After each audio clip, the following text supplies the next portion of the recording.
আমাদের চারপাশে এমন ঔষধি গুণসম্পন্ন গাছপালা আছে যা আমাদের শরীরের জন্য খুবই উপকারী, কিন্তু আমরা বাংলাদেশের মানুষ, আমরা এগুলো আল্লাহর রহমত পেয়েও আমরা কিন্তু কখনোই এগুলো কাজে লাগাতে চাই না। কিন্তু এগুলো যদি আমরা সঠিকভাবে কাজে লাগাই তাহলে কিন্তু আমরা শারীরিকভাবে সুস্থ থাকতে পারি। আসসালামু আলাইকুম। হ্যালো এভরিওয়ান, কেমন আছেন সবাই? তো চলে আসলাম আপনাদের সামনে নতুন আরেকটা ভিডিও নিয়ে। তো আজকে আপনাদের সামনে আমি একটা ঔষধি গুণ সম্পন্ন একটা পাতার গুণাগুণ সম্বন্ধে বলবো। তো এইগুলো হচ্ছে আপনারা দেখে বুঝতে পারতেছেন, এগুলো হলো সজনে পাতা।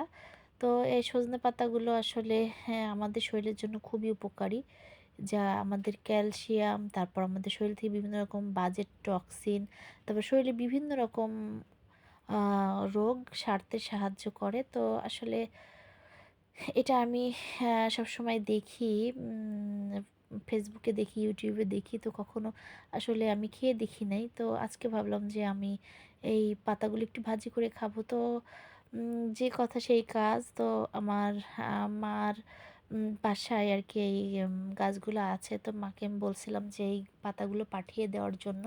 তো আমার বাসায়ও ছিল, তো আমি কেটে ফেলছি। আমি একটা কাজের জন্য গাছটা কাটতে হয়েছে, তো সেখানে অন্য কিছু আমি তৈরি করেছি এজন্য। তো যাই হোক, এই যে এখন আমি পাতাগুলোকে ভালো করে বেছে ধুয়ে নিয়েছি, আর এখানে আমি একটু বেশি করে পেঁয়াজ আর হচ্ছে রসুন, কাঁচামরিচ আর শুকনো মরিচ দিয়ে ভাজি করব। তো তার আগে আমি সজনে পাতাগুলো ধুয়ে আমি হচ্ছে আহ, সেদ্ধ করতে দিয়ে দিচ্ছি। এই যে কাঁচামরিচ দিয়ে আমি এখন সেদ্ধ বসিয়ে দিব, হালকা একটু পানি দিয়ে দিব এবং লবণ আর হলুদ দিয়ে দেবো, দিয়ে আমি সেদ্ধ করে নেব প্রথমে।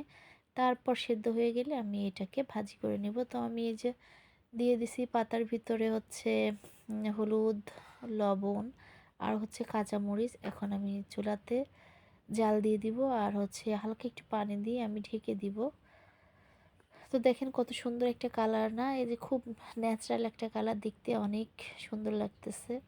তো এখন পানি দিয়ে দিলাম, দিয়ে এখন ঢেকে দিচ্ছি। দেখেন এই যে ঢেকে দেওয়ার পরে এই যে আমার পাতাটা সেদ্ধ হয়ে গিয়েছে। এখন আমি একটু নাড়িয়ে নিচ্ছি।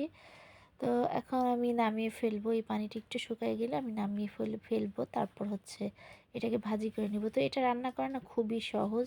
বিভিন্ন লোকে বিভিন্ন রকমভাবে খেয়ে থাকে। কেউ হচ্ছে ভর্তা করে খায়, কেউ হচ্ছে কচু শাকের ভিতর দিয়ে খায়। তো আমি আজকে শুধু পাতাটাকে ভাজি করতেছি। তো আসলে এটা খেয়ে দেখছিলাম, অনেক মজা ছিল। একদম মটর কলাই শাকের মতো একটা স্মেল, মানে ঘ্রাণ বের হচ্ছিল। কিন্তু খেতে অনেক মজা, কোনো তিতা না, কিছুই না, খুবই ভালো লাগছিল।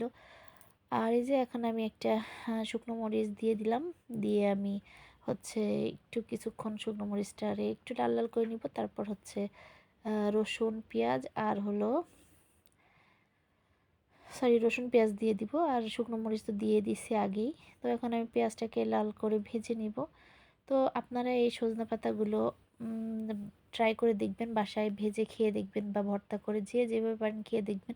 এটা শরীরের জন্য অনেক উপকারী। আর এই সজনে পাতা যদি খেতে পারেন ঘুমটা অনেক ভালো হয়, অনেক সুন্দর ঘুম হয়। যাদের ঘুমের সমস্যা আছে, তারপর যাদের ব্রণের সমস্যা আছে, তারা সজনে পাতাটা বেটে মুখে লাগাইতে পারেন।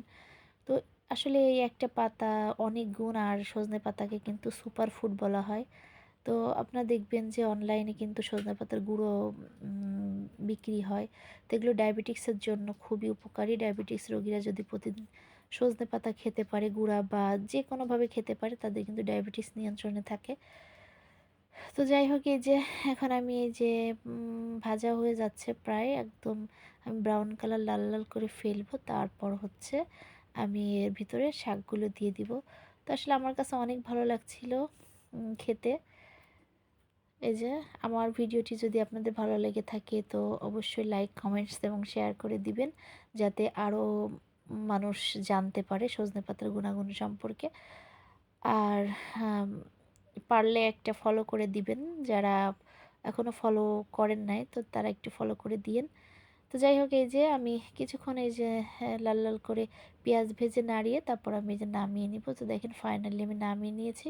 কত সুন্দর একটা কালার আসছে, তাই না? তো আজকে এ পর্যন্তই। আবারও কোনো একদিন নতুন ভিডিও নিয়ে আপনাদের সামনে হাজির হব। তো সেই পর্যন্ত আপনারা সবাই ভালো থাকেন, সুস্থ থাকেন, নিরাপদে থাকেন, আর বেশি বেশি করে আমার ভিডিওগুলো দেখবেন। তো আল্লাহ হাফেজ। আর এখন এই যে আমি এই যে খেয়ে নেব। তো রান্না করার শেষে আমি গরম ভাত দিয়ে এই যে সজনে পাতাটা খাচ্ছি। দেখেন অনেক মজার ছিল আসলে শাকটা। তো যাদের পেটের সমস্যা আছে, পেট পরিষ্কার হয় না, তো তারাও এটা খেলে পেট পরিষ্কার হয়ে যাবে। তো ভালো থাকবেন, আল্লাহ হাফেজ।